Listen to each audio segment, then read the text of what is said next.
Hello दोस्तों, मैं सरला Yadav SY Hindi platform पर एक बार फिर से आप सभी का हार्दिक अभिनंदन करती हूँ। और हमने एस्टेट स्टूडेंट के लिए, UGC नेट वालों के लिए और जितनी भी प्रतियोगी परीक्षाएं होती हैं सभी के लिए हमने हिंदी साहित्य की शुरुआत कर रखी है अपने SY हिंदी प्लेटफॉर्म चैनल पर। जिस बच्चे ने भी चैनल को सब्सक्राइब नहीं किया है वह चैनल को सब्सक्राइब कर सकते हैं अगर चैनल पर आप नए हैं, और पहले से अगर हमारे साथ जुड़े हुए हैं तो चैनल को लाइक एंड शेयर ज़रूर करें। वीडियो को लाइक एंड शेयर ज़रूर करें अगर आपको पसंद आती है तो। और हम पढ़ रहे हैं हिंदी साहित्य अपने चैनल पर SY हिंदी प्लेटफॉर्म पर। हमने आदिकाल आपका संपूर्ण करवा दिया है। भक्ति काल हमारा चल रहा है। भक्ति काल को मैंने बताया था 4 भागों में बांटा गया है। एक आपका संत काव्य, दूसरा सूफी काव्य, राम काव्य और कृष्ण काव्य। अब हमने संत काव्य भी अपने चैनल पर करवा दिया है, सूफी काव्य भी हमारा हो चुका है, और आज हम लेकर आए हैं कृष्ण काव्य। तो हमारा कृष्ण काव्य रहता है, हम कृष्ण काव्य उसके बाद करेंगे हम राम काव्य। तो जिस बच्चे ने भी वीडियो नहीं देखी है वो देख सकते हैं। आदिकाल संपूर्ण है, भक्ति काल के भी 2 पार्ट हमारे हो चुके हैं। संत काव्य और सूफी काव्य बहुत ही डिटेल से मैंने करवाया है। और ये इन्हीं के साथ साथ जो ग्रेजुएशन, पोस्ट ग्रेजुएशन के स्टूडेंट जो तैयारी करते हैं उनके लिए भी ये टॉपिक जो है महत्वपूर्ण रहने वाला है। HPSC जो सब्जेक्टिव पेपर है उसके लिए भी महत्वपूर्ण रहने वाली है आज की वीडियो। तो मैं आपके सामने देखो, कुछ एक बच्चे होते हैं जो डिटेल से पढ़ना पसंद करते हैं और कुछ एक बच्चे होते हैं जिन्हें बहुत ही शॉर्ट नोट्स चाहिए होते हैं। तो मैं आप सबके सामने अगर चाहूँ तो भक्ति जो प्रमुख कृष्ण भक्त कवि एवं कृतियाँ हैं यानी कि उनकी रचनाएं हैं और जितने भी कवि हैं, तो मैं आपको चाहूँ तो ये 10-12 मिनट का एक टॉपिक है जिसमें सारे तो मेरे पास कवि हैं और सभी की रचनाएं हैं, आपको दे सकती हूँ। लेकिन मैं इतने छोटे और संक्षिप्त रूप से पढ़ने में बिलीव नहीं करती हूँ, विश्वास नहीं करती हूँ। और मैं आप लोगों को भी यही सलाह देती हूँ कि बेटा विस्तार से पढ़िए, व्याख्या से पढ़िए। अब बेटा मुँह से निकल जाता है सॉरी, क्योंकि हो सकता है कोई हमारी बराबर की उम्र का भी वीडियो देख रहा हो, तो इस बात को प्लीज़ आप माइंड ना करें, क्योंकि जब पढ़ा रहे होते हैं तो दिमाग से अध्यापक और विद्यार्थी का ही रिलेशन निकलता है और इस नाते बेटा मुंह से निकल जाता है। तो संत काव्य, सूफी काव्य हम कर चुके हैं। तो ये यहाँ पर ये रचनाएं, ये शॉर्ट रूप मैं आपको दूंगी। ये हम थोड़ी सी डिटेल पढ़ने के बाद मैं आपको बताऊंगी। सूरदास के बारे में अब सीधा ये तो है नहीं कि आपसे ये जन्म पूछ लिया और इनके 3 रचनाएं पूछ ली। अब एग्जामिनर जो है एस्टेट का और नेट का भी, और जो भी आप देख रहे हैं परीक्षाओं का जो पैटर्न है चेंज होता जा रहा है। और जो अब आपको ये नहीं पता कि सूरसागर के अंदर क्या बात हो रही है, साहित्य लहरी में क्या है, सूर सारावली में क्या है, कितने पद हैं, कौन सी भाषा में लिखी गई है। तो इन सब बातों का हमें पता होने के लिए आपको सूरदास जी का जो है थोड़ा सा विस्तृत रूप आपको पढ़ना पड़ेगा। तो हम यहाँ पर ये टेबल भी मैं आपको पूरी की पूरी यहाँ पर प्रोवाइड करवा दूंगी, आप यहाँ नोट्स बना सकते हैं। लेकिन मैं आपको पहले थोड़ा सा विस्तार से बताऊंगी और शुरुआत करेंगे हम हिंदी में कृष्ण काव्य की। हिंदी में कृष्ण काव्य यानी कि भगवान श्री कृष्ण जी का स्वरूप हमारे सामने क्या है, इसके बारे में हम सबसे पहले विस्तार से चर्चा करेंगे कि कृष्ण जी का स्वरूप क्या है। क्योंकि कृष्ण जी को कोई लोक रक्षक कहता है, कोई लोक रंजक कहता है, तो अलग अलग रूपों में ये हमारे भारतीय समाज में प्रसिद्ध हैं, ये देखेंगे हम। उसके बाद कृष्ण भक्ति के विविध हम संप्रदाय देखेंगे, जिन संप्रदायों ने मिलकर कृष्ण भक्ति काव्य धारा को आगे बढ़ाया, और उसके बाद हम ये कवि देखेंगे। तो आज की मैं अपनी वीडियो को शुरुआत करती हूँ कि हिंदी में कृष्ण काव्य और कृष्ण जी का स्वरूप। तो सबसे पहले हम कृष्ण जी का स्वरूप पढ़ेंगे, क्योंकि एक क्वेश्चन यहाँ से भी कई बार पूछ लेता है। बहुत ही थोड़ा फास्ट स्पीड से पढ़ेंगे, मैं मानती हूँ कि यहाँ से क्वेश्चन थोड़ा कम आते हैं, लेकिन किसी भी टॉपिक को आगे से पढ़ने से पहले उसकी जो प्रस्तावना है, उसकी इंट्रोडक्शन है, और उसके बारे में आपको भूमिका के बारे में थोड़ा बहुत आपको ज़रूर पता होना चाहिए। तो कृष्ण जी का स्वरूप क्या है ये हम पढ़ेंगे यहाँ पर। कृष्ण का स्वरूप, ऋग्वेद के कुछ सूक्तों के रचयिता ऋषि कृष्ण हैं। छांदोग्य उपनिषद में भी अंगिरस के शिष्य कृष्ण का उल्लेख है। देखो, सबसे पहले ऋग्वेद के कुछ सूक्तों के रचयिता कौन है? कृष्ण है। मतलब इन्होंने कृष्ण नाम को ही उठा लिया कि कृष्ण नाम हमें कहाँ कहाँ से मिलने लगा। छांदोग्य उपनिषद में भी अंगिरस के शिष्य कृष्ण का उल्लेख है। डॉक्टर भंडारकर ने यह सिद्ध किया है कि वैदिक साहित्य में उल्लेखित कृष्ण और महाभारत के कृष्ण अलग अलग हैं। अब जो डॉक्टर भंडारकर हैं वो ये कहते हैं, उन्होंने सिद्ध भी किया है कि वैदिक साहित्य में जो कृष्ण है और जो महाभारत के कृष्ण हैं ये अलग अलग हैं। इसी बात का समर्थन लोकमान्य तिलक ने भी किया है। महाभारत में वर्णित कृष्ण यदुवंशी क्षत्रिय के रूप में अंकित है। तो महाभारत में जो कृष्ण जी का रूप है वो कौन से रूप में है? यदुवंशी क्षत्रिय के रूप में अंकित है। धर्म स्थापना उनके अवतार का प्रमुख उद्देश्य है। तो महाभारत का जो कृष्ण है वो यदुवंशी क्षत्रिय के रूप में अंकित है और धर्म की स्थापना करना ही उनके अवतार का प्रमुख उद्देश्य है। वेद वेदांग के ज्ञाता कृष्ण ने गीता के उद्गाता के रूप में अपने देवत्व का परिचय दिया। आपको पता है कि गीता के उद्गाता कौन है? भगवान श्री कृष्ण जी ही हैं। कृष्ण की बाल लीला गोपाल स्वरूप का प्रारंभ पुराणों से हुआ। अब ये तो कृष्ण जी के नाम के बारे में था। अब कृष्ण जी की बाल लीला गोपाल का स्वरूप प्रारंभ कहाँ से मिलता है? पुराणों से मिलता है। यानी कि कृष्ण जी की बाल लीला और गोपाल स्वरूप का प्रारंभ कहाँ से मिलता है? पुराणों से हुआ है। भागवत पुराण, हरिवंश पुराण, विष्णु पुराण एवं पद्म पुराण में उनकी महिमा का विस्तार पूर्वक वर्णन किया गया है। कृष्ण के दो रूप हैं, लोक रक्षक और लोक रंजक। तो आपसे पेपर में HSC या और HPSC जब स्क्रीनिंग टेस्ट आते हैं उनमें इतने ही आसान प्रश्न पूछ लेते हैं कि कृष्ण जी के कौन से दो रूप हैं, लोक रक्षक और लोक रंजक। महाभारत के कृष्ण लोक रक्षक हैं। तो महाभारत के कृष्ण किस प्रकार के हैं? लोक रक्षक हैं, मतलब लोगों की रक्षा करने वाले हैं। जबकि पुराणों में वर्णित कृष्ण लोक रंजक हैं, लोक रंजक हैं। आश्चर्य की बात यह है कि श्रीमद् भागवत पुराण में, श्रीमद् भागवत पुराण, यहाँ पर आप एक बात याद रखना, मैं भी स्टार्ट में एक बार क्वेश्चन गलत करके आई थी। श्रीमद् भागवत पुराण की बात हो रही है, ना कि मद् भागवत श्री गीता की बात हो रही है। श्रीमद् भागवत पुराण में राधा का कहीं उल्लेख नहीं है। अन्य पुराणों यथा ब्रह्मवैवर्त पुराण, हरिवंश पुराण आदि में राधा को विशेष महत्व दिया गया।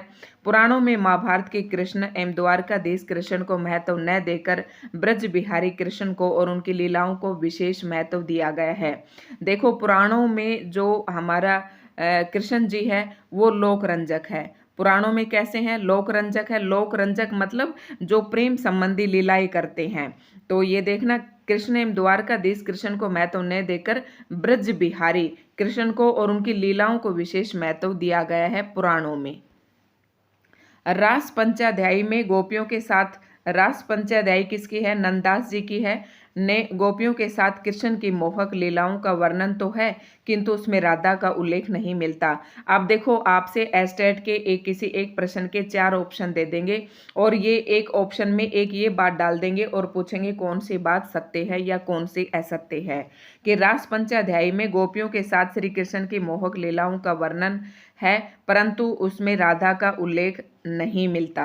तो आप ये सोचोगे कि जब श्री कृष्ण जी की लीलाओं का वर्णन है तो उसमें राधा का उल्लेख क्यों नहीं है, और आप प्रश्न को वहीं पर गलत कराओगे। इसलिए मैं कहती हूँ कि थोड़ा सा विस्तार से पढ़ने में आप विश्वास करिए, आपको अच्छा ज्ञान होगा। और जब आप अभी से एस्टेट की तैयारी कर रहे हैं तो जब आगे PGT एस्टेट आपका क्लियर हो जाता है, फिर आप सब्जेक्टिव पेपर देंगे तो एक साथ प्रॉपर तरीके से आपकी तैयारी होती जाएगी। नेट क्लियर हो जाता है, मान लो आप हरियाणा के हैं तो असिस्टेंट प्रोफेसर में भी आपका सब्जेक्टिव पेपर होने वाला है। पेपर का जो पैटर्न है वो चेंज कर दिया है, किंतु उसमें राधा का उल्लेख नहीं मिलता। राधा का उल्लेख किस में नहीं मिलता? रास पंचाध्यायी जो नंददास जी की है। किंतु कालांतर में राधा कृष्ण की प्रेम लीलाएं प्रसिद्ध हो गई। संस्कृत काव्य की अगर बात करें, अभी तक हम बात कर रहे थे पुराणों की, श्रीमद् भागवत पुराण की बात कर रहे थे, महाभारत की बात कर रहे थे, हमारे जो वेद हैं उनकी बात कर रहे थे। अब देखते हैं संस्कृत काव्य में अश्वघोष के ब्रह्मचरित काव्य में कृष्ण का सर्वप्रथम उल्लेख मिलता है। तो संस्कृत काव्य में श्री कृष्ण जी का सर्वप्रथम उल्लेख कहाँ मिलता है? अश्वघोष में। अश्वघोष के ब्रह्मचरित में, ये उनके द्वारा रचित रचना है, इसमें मिलता है। प्राकृत भाषा में हाल द्वारा रचित गाहा सतसई में राधा कृष्ण का उल्लेख मिलता है। मतलब प्राकृत भाषा में हाल जो है एक कवि का नाम है और इनकी रचना का नाम है गाहा सतसई, और खूब UGC नेट में इसे पूछते हैं। इसमें भी राधा कृष्ण का उल्लेख मिलता है। और उनकी श्रृंगार प्रधान चेष्टाओं की अभिव्यक्ति इस ग्रंथ की विषय वस्तु में हुई है। भट्ट नारायण के नाटक वेणी संहार में श्री कृष्ण रूठी हुई राधा से अनुनय विनय करते हैं, ये भट्ट जी के बारे में बात हुई है। हेमचंद्र ने अपने प्राकृत व्याकरण में 2 पद उद्धृत किए हैं। हेमचंद्र का क्या है? प्राकृत व्याकरण शब्दानुशासन, जिनमें कृष्ण का उल्लेख किया गया है। तत्पश्चात संस्कृत में रचित गीत गोविंद नामक काव्य ग्रंथ में जयदेव ने राधा कृष्ण की सरस केली क्रीड़ाओं का मधुर एवं ललित पदावली में वर्णन किया है। यानी कि श्री कृष्ण जी का हमें कहाँ पर वर्णन मिलता है? जो भट्ट नारायण की वेणी संहार है उसमें कृष्ण जी का वर्णन मिलता है। जो हेमचंद्र का प्राकृत व्याकरण है उसमें भी 2 पद मिलते हैं, और जयचंद की जो गीत गोविंद है इसमें भी राधा कृष्ण की सरस केली क्रीड़ाओं का मधुर एवं ललित पदावली में वर्णन किया गया है। कृष्ण विषय काव्य की प्रचुरता 12वीं शती के उपरांत ही दिखाई पड़ी। यानी कृष्ण काव्य की प्रचुरता तो 12वीं शती के बाद। 16वीं शती में कृष्ण चैतन्य के विद्वान शिष्य रूप गोस्वामी, जीव गोस्वामी एवं सनातन गोस्वामी ने कृष्ण भक्ति को शास्त्रीय आधार प्रदान किया। अब आपका यहाँ पर प्रश्न बन जाता है कि कृष्ण भक्ति को शास्त्रीय आधार किसने प्रदान किया? तो यहाँ है रूप गोस्वामी, जीव गोस्वामी और सनातन गोस्वामी। ये यहाँ पर ऐसे ऐसे प्रश्नों को आपको नोट करते जाना है। अब रूप गोस्वामी की कृतियां उज्ज्वल नीलमणि और हरि भक्त रसामृत सिंधु ने कृष्ण भक्ति को साहित्य शास्त्र में प्रतिष्ठित किया। अब कृष्ण भक्ति को साहित्य शास्त्र में किसने प्रतिष्ठित किया? रूप गोस्वामी जी ने। अब मोस्ट इंपोर्टेंट है रूप गोस्वामी की इन दोनों रचनाओं का नाम खूब पेपर में पूछा जाता है। रूप गोस्वामी की कौन सी 2 रचनाएं हैं? उज्ज्वल नीलमणि और हरि भक्ति रसामृत सिंधु। आधुनिक भारतीय भाषाओं में सर्वप्रथम मैथिल कोकिल विद्यापति ने राधा कृष्ण की प्रेम लीलाओं का चित्रण अपनी पदावली में किया। अब हम किसकी बात कर रहे हैं? आधुनिक भारतीय भाषाओं में। आधुनिक भारतीय भाषाओं में किसने किया? विद्यापति ने। मैथिल कोकिल की उपाधि दी जाती है किसको? विद्यापति को दी जाती है। ये भी प्रश्न आपका पेपर में पूछा जाता है कि विद्यापति को कौन कौन सी कवि, शेखर, मैथिल कोकिल आदि उपनामों से इनको जानते हैं। राधा कृष्ण की प्रेम लीलाओं का चित्रण अपनी पदावली में किया है। नामदेव के कुछ पदों में भी कृष्ण भक्ति दिखाई पड़ती है। नामदेव के कुछ पदों में भी कृष्ण भक्ति दिखाई पड़ती है। बंगाल के वैष्णव सहजिया संप्रदाय में भी राधा कृष्ण की भक्ति का वर्णन मिलता है। बंगाल के वैष्णव सहजिया संप्रदाय कहाँ का था? बंगाल का। कृष्ण को रस एवं राधा को रति नाम से इस संप्रदाय में माना जाता है। आप प्रश्न पूछ ले कि कृष्ण को रस एवं राधा को रति रूप में किस संप्रदाय में जाना जाता है? तो कौन से संप्रदाय में जाना जाता है? वैष्णव सहजिया संप्रदाय में। विद्यापति 1350 से 1460 ईस्वी तक, जिनका समय सीमा रही है, ने पदावली मैथिली भाषा में लिखी। अब पदावली की रचना किसने की? विद्यापति ने की। कौन सी भाषा में की? मैथिली भाषा में लिखी है। पदावली कौन सी भाषा में लिखी है? मैथिली भाषा में लिखी है, जिस पर बंगला प्रभाव है। ये पद इतने मधुर एवं भावपूर्ण है कि जनश्रुति के अनुसार चैतन्य महाप्रभु इन्हें गाते गाते भाव विभोर होकर मूर्छित हो जाते थे। राधा कृष्ण की श्रृंगारिक चेष्टाओं एवं क्रियाओं का मधुर चित्रण इन पदों में है। क्या बात याद रखनी है आपको? विद्यापति की जो पदावली है वो कौन सी भाषा में लिखी गई? मैथिली भाषा में लिखी गई, और बंगला का इस पर प्रभाव है, और इसके जो पद हैं वो बहुत ही मधुर और भावपूर्ण है, और जनश्रुतियों के अनुसार चैतन्य महाप्रभु इन्हें गाते गाते भाव विभोर होकर मूर्छित हो जाते थे।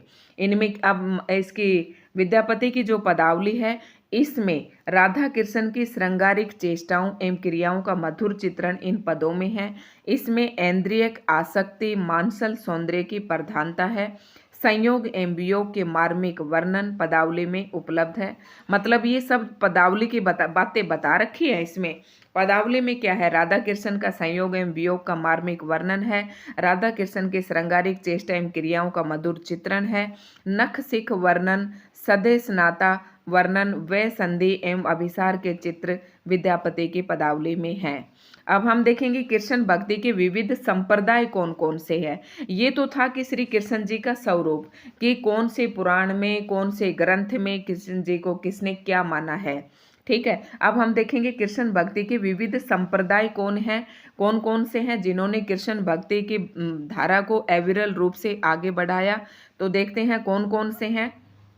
सबसे पहला ही आपके पास आता है वल्लभ संप्रदाय। अब हमें एक एक इनको डिटेल से भी पढ़ेंगे। ये मैंने आपको नोट्स के लिए यहाँ पर इकट्ठा दे दिया है ताकि आप आसानी से नोट्स बना सकें। इस टेबल को उतार लेना डिटेल पढ़कर। वल्लभ संप्रदाय के प्रवर्तक कौन थे? वल्लभाचार्य, जैसे कि नाम से ही पता चल रहा है। और इसमें कृष्ण का स्वरूप है पूर्णानंद पर ब्रह्मा पुरुषोत्तम। ठीक है। अब आपसे पूछ ले कि वल्लभाचार्य के वल्लभ संप्रदाय में कृष्ण का स्वरूप क्या है, तो पूर्णानंद पर ब्रह्मा पुरुषोत्तम। निम्बार्क संप्रदाय का प्रवर्तक कौन है? निम्बार्काचार्य है। इसमें राधा कृष्ण की युगल मूर्ति के रूप में उपासना करते हैं, ये याद रखना, ये इंपॉर्टेंट है। अब राधा वल्लभ संप्रदाय खूब पूछा जाता है। इनमें से कोई भी 3-4 संप्रदाय देके इधर इनके प्रवर्तक दे देते हैं, इधर संप्रदाय देते हैं और फिर इनको मिलान करने के लिए आपसे पेपर में पूछा जाता है। तो हर तरीके से आपको ये बात ध्यान रखनी है। राधा वल्लभ संप्रदाय किसने, इसके प्रवर्तक कौन थे? हित हरिवंश थे। हित हरिवंश हैं और राधा ही प्रमुख है। श्री कृष्ण ईश्वरों के भी ईश्वर हैं। तो राधा वल्लभ संप्रदाय के प्रवर्तक हित हरिवंश। हरिदासी संप्रदाय स्वामी हरिदास। अब हरिदासी संप्रदाय को और क्या कहते हैं? सखी संप्रदाय भी कहते हैं। निकुंज बिहारी कृष्ण इनके कृष्ण जी का स्वरूप है। गौड़ीय संप्रदाय चैतन्य महाप्रभु इसके प्रवर्तक हैं। और गौड़ीय संप्रदाय को और किस नाम से पुकारते हैं? चैतन्य संप्रदाय भी। इसमें ब्रजेंद्र कुमार कृष्ण जी का जो स्वरूप है वो ब्रजेंद्र कुमार यानी कि ब्रज का इंद्र यानी कुमार कृष्ण का स्वरूप है।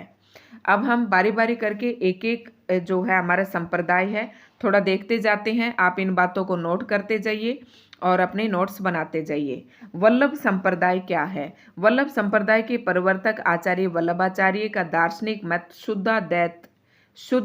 शुद्धाद्वैत है। वल्लभ, ये मैंने आपको पिछली वीडियो में आपको ट्रिक से बताए थे। आपने अगर वीडियो नहीं देखी है तो आप प्लेलिस्ट में जाकर भक्ति काल में जो संप्रदाय हैं उनके नाम से वीडियो नंबर 2 या 3 है, आप देख सकते हैं।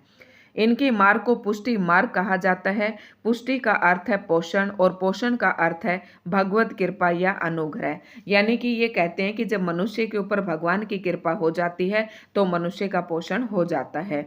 इस प्रकार भगवान के अनुग्रह या कृपा को ही पुष्टि कहा जाता है। जैसे बिल्ली का या बंदर का बच्चा स्वयं को अपनी माँ के ऊपर छोड़ देता है, उसी प्रकार जो भक्त अपने आप को भगवान के आश्रय में सर्वदा छोड़ दे वही सच्चा भक्त है। गीता में भी भगवान श्री कृष्ण ने अर्जुन से कहा है,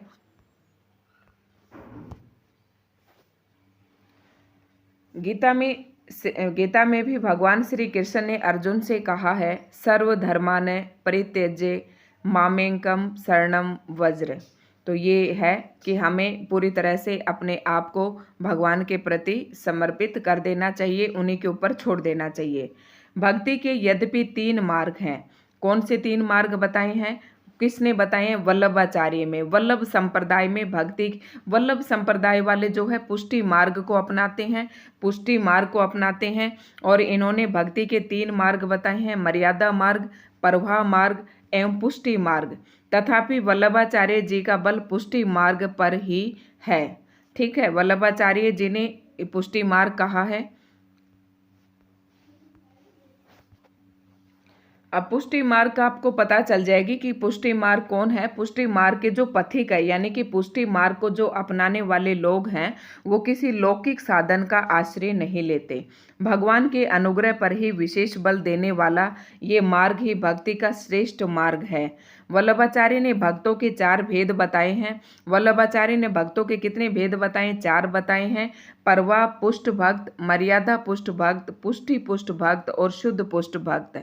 इनको सिर्फ आप डिटेल से पढ़ लेना। अभी तक क्वेश्चन तो इनसे नहीं पूछा गया है, लेकिन इसी से जुड़ा हुआ जो ये पैराग्राफ आएगा यहाँ से प्रश्न पूछा जाता है, तो मैंने उसको यहाँ पर शामिल कर दिया, चाहे वो आपके लिए थोड़ा सा कम इम्पोर्टेंट हो।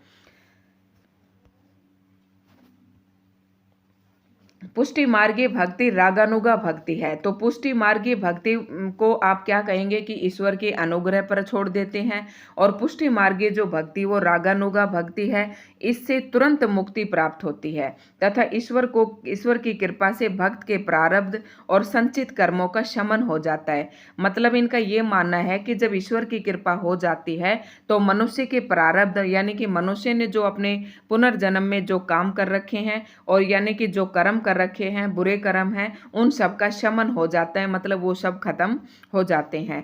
इस भक्ति के 3 फल हैं: रस रूप पुरुषोत्तम की लीला में प्रविष्ट होना, पूर्ण पुरुषोत्तम के श्री अंग आभूषण आदि का अंग बनना और प्राकृत शरीर से मुक्त होकर बैकुंठ आदि लोकों में आनंद भोग प्राप्त करना।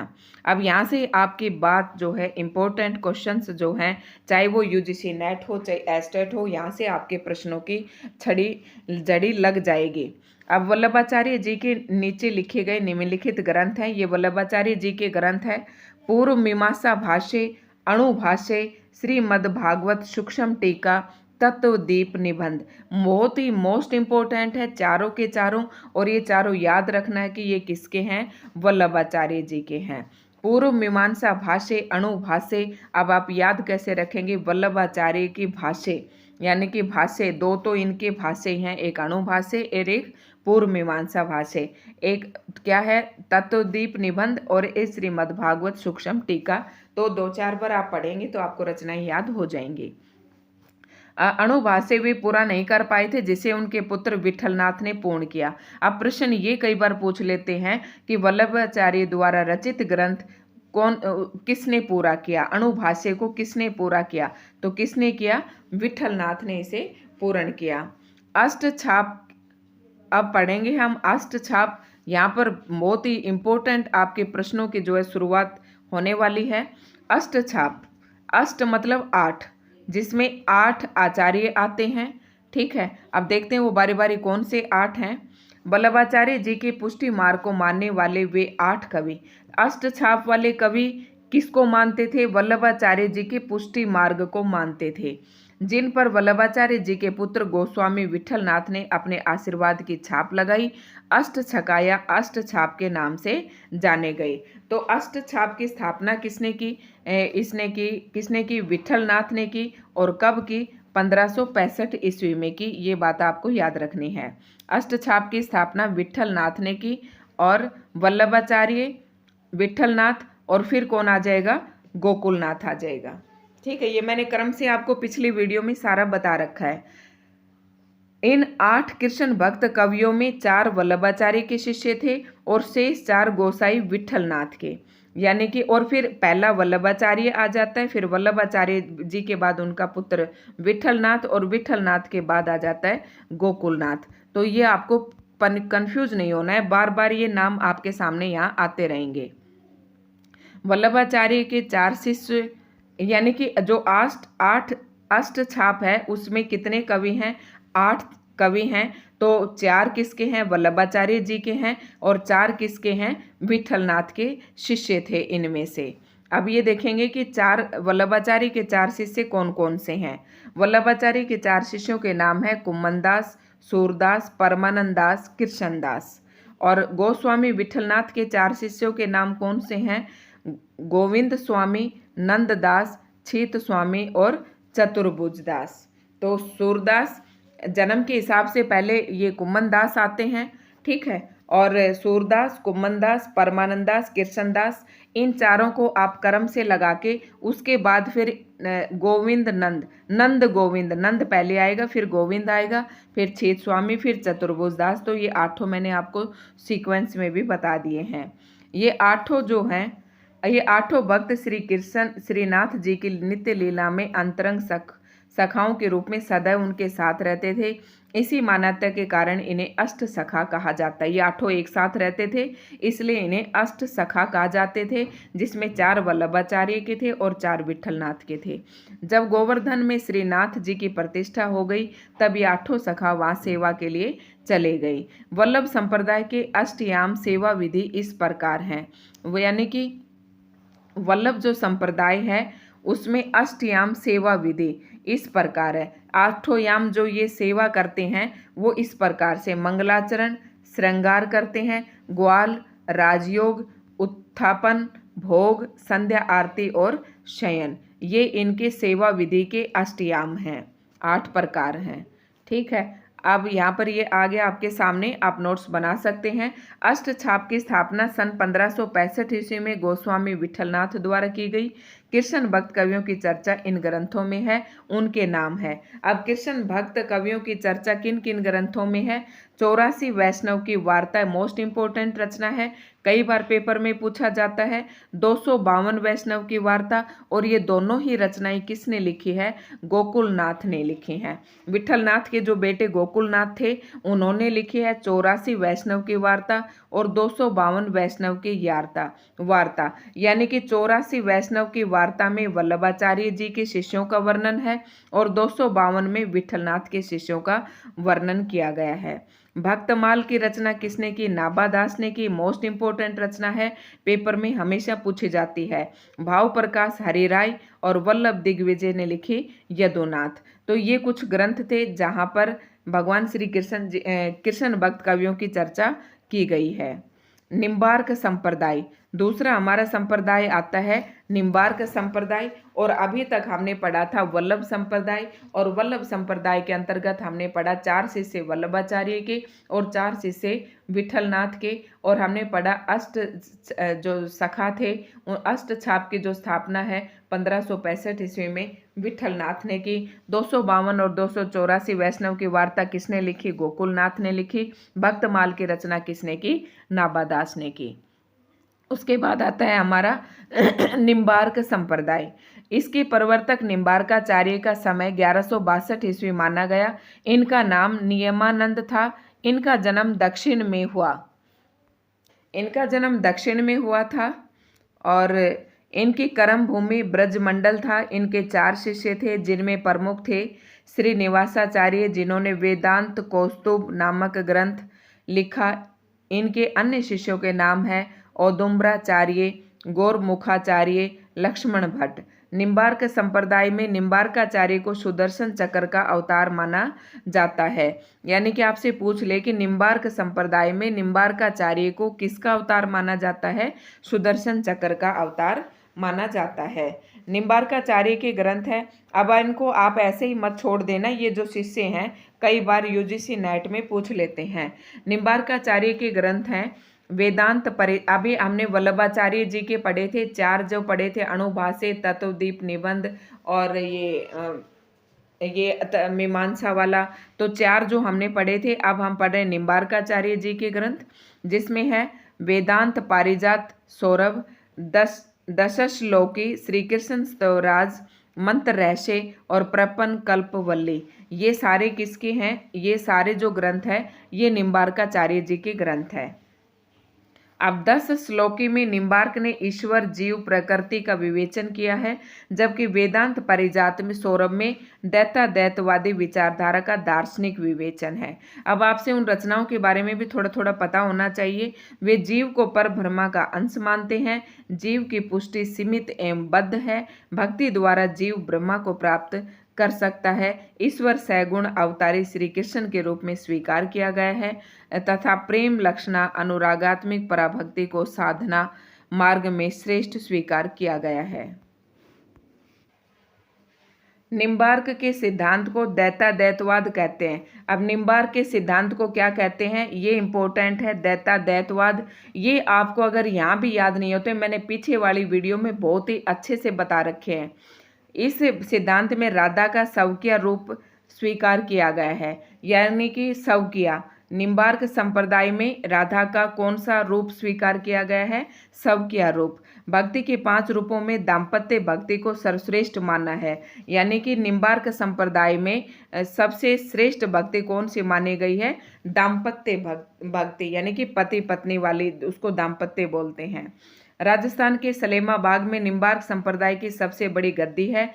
श्री भट्ट, हरिव्यास देव, परशुराम देव इस संप्रदाय के प्रमुख कवि हैं। तो इन पर भी कई बार ये यूजीसी नेट में एक बार प्रश्न पूछा था, यहाँ से इन कवियों के बारे में कि ये कौन से संप्रदाय से संबंधित हैं या ये कौन से संप्रदाय से संबंधित है, तो एक बार आपको नज़र में से निकालना है। और तीसरा हमारा संप्रदाय आता है राधा वल्लभ संप्रदाय।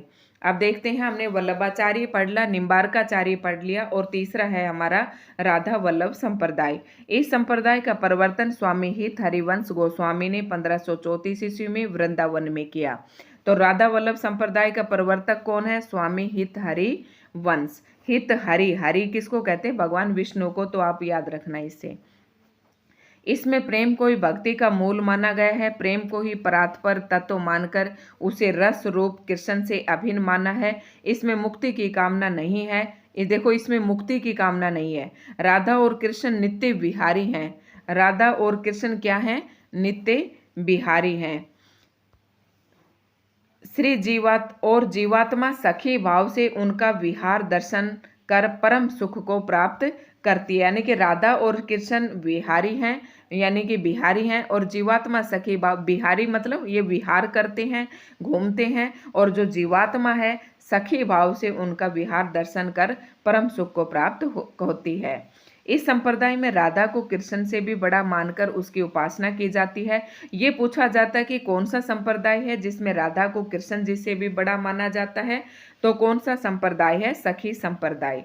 हित हरिवंश द्वारा रचित ये आपका कौन सा संप्रदाय था?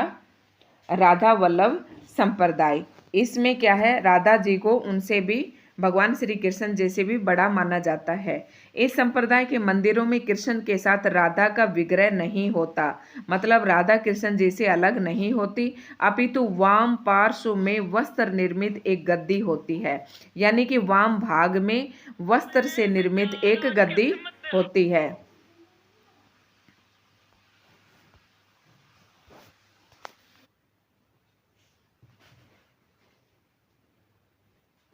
तो हम पढ़े थे राधा वल्लभ संप्रदाय, और ये यहाँ पर हमने सारा बता दिया था। मेरे को वीडियो बीच में रोकनी पड़ गई थी, सॉरी। वाम पार्श्व भाग में वस्त्र निर्मित गद्दी होती है जिसके ऊपर स्वर्ण पत्र पर श्री राधा शब्द अंकित रहता है। तो ये आपसे पूछ सकते हैं कि ये कौन से संप्रदाय में ये बात कही गई है, तो राधा वल्लभ संप्रदाय में। राधा वल्लभ संप्रदाय में आपको ध्यान रखना है, भगवान श्री कृष्ण जी के वाम पार्श्व में वस्त्र निर्मित एक गद्दी होती है और उसके ऊपर स्वर्ण अक्षरों में, यानी कि सोने के अक्षरों में श्री राधा शब्द अंकित रहता है। ये याद आपको रखना है। इस संप्रदाय में तिलक भाल से त्रिकुटी तक रहता है। इस संप्रदाय में तिलक जो होता है भाल से, यानी कि ऊपर से त्रिकुटी तक रहता है। बीच में काली बिंदी रहती है जो राधा का प्रतीक है। वृंदावन में इस संप्रदाय का प्रमुख मंदिर है। इसके जो हित हरिवंश, दामोदर दास, हरिराम व्यास, चतुर्भुज दास, ध्रुव दास, नेही नागरी दास इस संप्रदाय के प्रमुख कवि हैं। इनमें से ध्रुवदास ने 42 ग्रंथ लिखे हैं।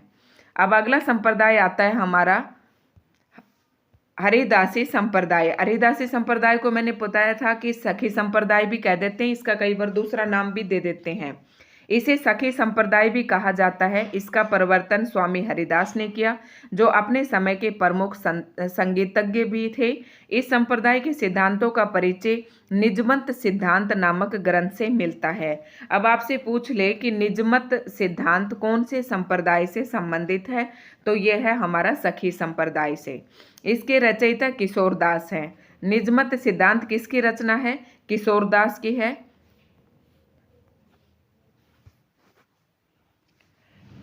स्वामी हरिदास के शिष्यों में प्रसिद्ध संगीतज्ञ तानसेन का नाम भी गिना जाता है। डॉक्टर नगेंद्र ने स्वामी हरिदास, यानी कि इनके प्रसिद्ध जो संगीतज्ञ थे वो कौन थे? तानसेन का नाम भी इनमें गिना जाता है। डॉक्टर नगेंद्र ने स्वामी हरिदास का समय 1478 ईस्वी से 1573 ईस्वी माना है। इनके ग्रंथों के नाम है सिद्धांत के पद और केलीमाल। स्वामी हरिदास के उपास्य देव नित्य निकुंज बिहारी है। ये मैंने आपको पहले वो टेबल दिखाई थी उसमें भी बताया था। केलीमाल इनकी रसमयी रचना है जिसमें राधा कृष्ण के सौंदर्य के अनंत चित्र हैं। इस संप्रदाय के प्रमुख कवियों में स्वामी हरिदास, जगन्नाथ गोस्वामी, श्री ठल विपुल, बिहारीन दास, नागरी दास के नाम गिने जाते हैं। अगला संप्रदाय हमारा चैतन्य संप्रदाय, और इस वीडियो में हम केवल आज ये हमारा लास्ट टॉपिक है चैतन्य संप्रदाय ही पढ़ेंगे, यानी कि कृष्ण भक्ति से संबंधित जो संप्रदाय थे हम वही पढ़ेंगे। अब लास्ट है हमारा चैतन्य संप्रदाय। इसे गौड़ीय संप्रदाय भी कहा जाता है। सीधा सीधा प्रश्न रखा हुआ मिलेगा आपको टीजीटी, पीजीटी, एस्टेट में, नेट में भी। इसका प्रवर्तन महाप्रभु चैतन्य ने किया, जिनका समय 1486 से 1533 ईस्वी माना जाता है। इनका बचपन का नाम निमाई या विशंबर था। इनके बचपन का नाम क्या था? निमाई या विशंबर। गौरांग नाम से भी इनके लिए प्रचलित रहा है। इनका दार्शनिक सिद्धांत अचिंत्य भेदाभेद कहा जाता है। ये ध्यान रखना है कि चैतन्य महाप्रभु जी का जो दार्शनिक सिद्धांत है उसका क्या नाम है? अचिंत्य भेदाभेद कहलाता है। जीव गोस्वामी ने इस मत की व्याख्या की है। चैतन्य महाप्रभु का प्रथम जो ग्रंथ है गोविंद भाष्य। ये अब आपसे रचना पूछ ले कि गोविंद भाष्य किसकी रचना है, तो चैतन्य संप्रदाय का प्रमुख ग्रंथ है ये गोविंद भाष्य, जिसकी रचना बलदेव विद्याभूषण ने की है। मुक्ति का प्रमुख साधन है भक्ति, जिसके 5 वेद हैं, यानी कि मुक्ति का प्रमुख साधन चैतन्य ने क्या माना है? भक्ति को माना है। और भक्ति के इन्होंने क्या बताए हैं? 5 भेद बताए हैं, शांत, दास्य, सख्य, वात्सल्य और मधुर। इस संप्रदाय के प्रमुख कवियों में राम राय, सूरदास, देखो सूरदास, मदन मोहन, गदाधर भट्ट, चंद्र गोपाल, भगवान दास, माधव दास, माधुरी, भगवत मुदित उल्लेखनीय हैं।